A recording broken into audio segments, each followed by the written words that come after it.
Lesson 7 for August 10 to 16, Jesus and Those in Need, read by Dr. Percy Harold. Thursday, August 15, The Cross of Christ. That God is a God who sees and hears the cries of the poor and oppressed is comforting.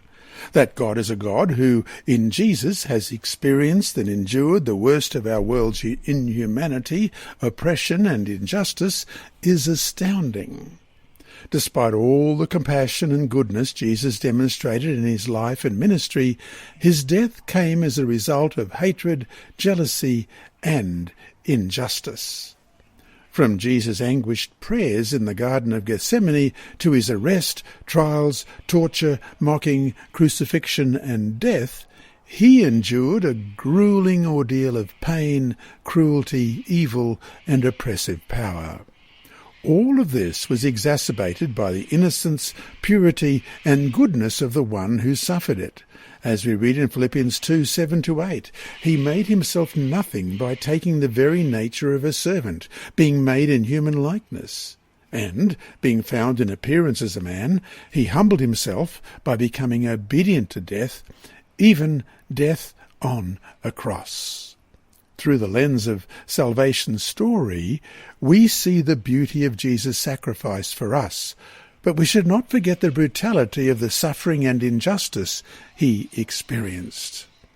Question. Read Isaiah 53, verses 3-6. What does this tell us about what happened to Jesus, the innocent suffering for the guilty? How does this help us understand what he went through on our behalf? Isaiah 53, beginning at verse 3, he is despised and rejected by men, a man of sorrows and acquainted with grief, and we hid, as it were, our faces from him. He was despised, and we did not esteem him.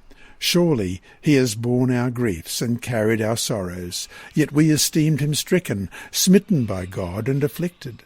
But he was wounded for our transgressions, he was bruised for our iniquities.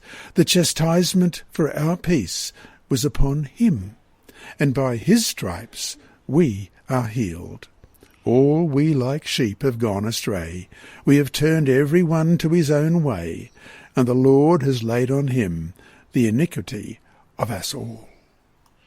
In Jesus, God knows what it feels like to be a victim of evil and injustice.